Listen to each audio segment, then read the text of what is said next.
Hey everyone, Adrienne Elizabeth here. Just wanted to share an experience I had last week with my mom at Center for the Arts of Evergreen in Colorado called Share the Moment.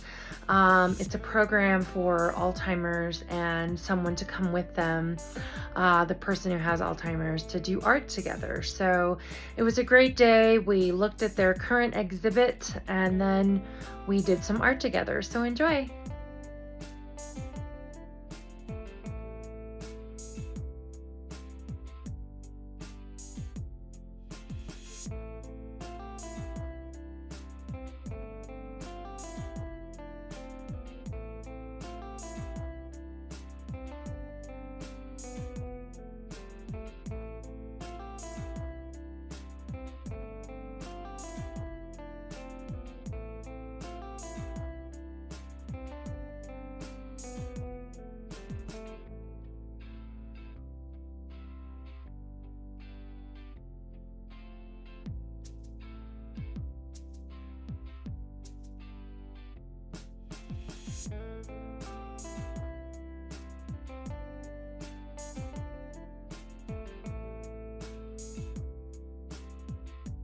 Blue Silos Studios.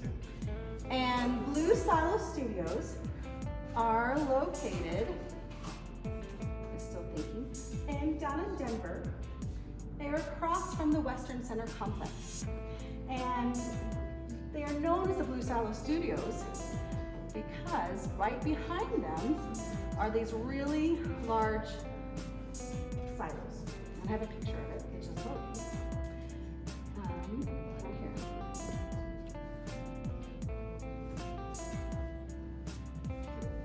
There we go. So great. So here, as you can see, these big blue silos that are right behind it, right across from these studios. And the studios themselves, you know, it's really an older building. Let me tell you about this building. Okay? This building was built in the late 1800s. And it used to be a creamery that helped out all the local dairy that was produced here. And then after that, it transitioned to a lot of different things. Like at one point it held a lot of janitorial supplies and various roles that it did. Until finally some creative artists overtook it in the year 2000. And then that one all the way on the end, as well as this one, our emergent fairy study. So like there's these different kind of things that he does to use this thread in his work. So kind of interesting, right? Yeah. This one has kind of that 3D feel to it also. Because you can see there's some interesting things happening in this. Becky likes to paint on her canvas and then cut it. So and then taking that cut pieces and assembling them to create this new art.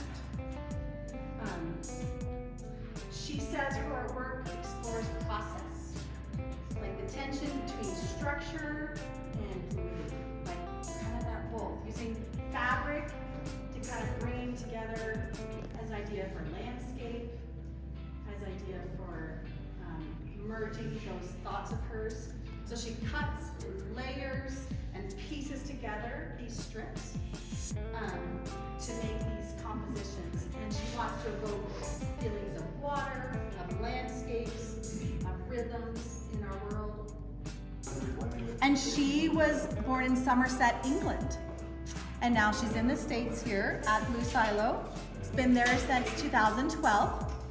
And she likes mixed media, which, you know, includes like a variety of things, right? So painting, drawing, collage. And her work, she's known for her large collage pieces. She takes leftover materials and then from other projects that she's had and layers them and combines them to make these new pieces. She likes to explore the concept of a vessel. So something holding, or a vessel or a vase. And the vessel, she says, represents a space of transformation, where elements are preserved from the old things that she brings, but then are transformed to create something new. she says each piece together for a new thing to emerge, right? She says they're not static, meaning she invites the viewer to consider all these layers that she puts in them of history and material and meaning that, as she says, transforms the idea, engages with the idea of transformation to something new, okay? What looks like it's kind of older on here? Christine, can you tell me what looks older to you? The gold, for sure. That's what I was gonna say, right? It reminds you of like older styles of decoration, right? And down here, yes, the really pretty leaves and how she's had this feels older, right? Yeah. Does anything feel new? Anything feel new? What do you think, Jay? Anything feel new to you? Well, I didn't see those as leaves. I see them as insects at the bottom. Oh yeah. Maybe. And they're new insects. Yeah, they could be.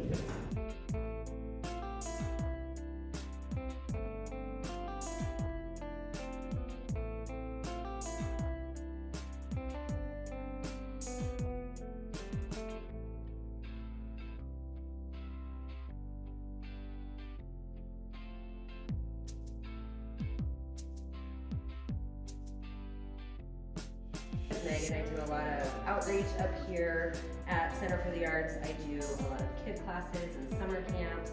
So I was pretty excited when they asked me to be part of this group. I'm actually an art therapist, and some of the things that got me into art therapy were dementia and Alzheimer's. So I'm very excited to work with this group. We are going to do some watercolor today, inspired by some of the art that we saw out in the gallery. That show is remarkable, and I feel very lucky that I got to preview it with you guys today. So I hadn't seen it before either. So I'm going to show you a few different watercolor techniques. We're just going to do abstract, or what we call non-objective art. Abstract is when you actually take an object and you make it look a little bit different. Non-objective painting is like the drip painting that you guys saw, with all the lines coming down. Even the trucker, I would say, his is non-objective. There's not really an object that you can have your eye catch.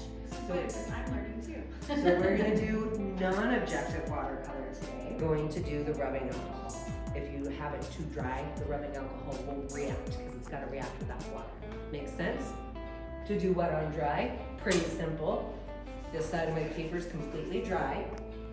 So I can take any size of brush and any of the paint that I want to use. This is going to be my liquid watercolor, like in the bin. And it just moves around like that. The tube watercolor that I was using, you can get some really solid lines because it's thick. And so you can cover space like that as well. This brush is kind of dry. But we have tons of different brush sizes. We have the foam brushes for if you want to try that wet on wet technique. Using the foam brush to wet it first is really good. We have lots of different You having fun? brushes. Yes. Delicious.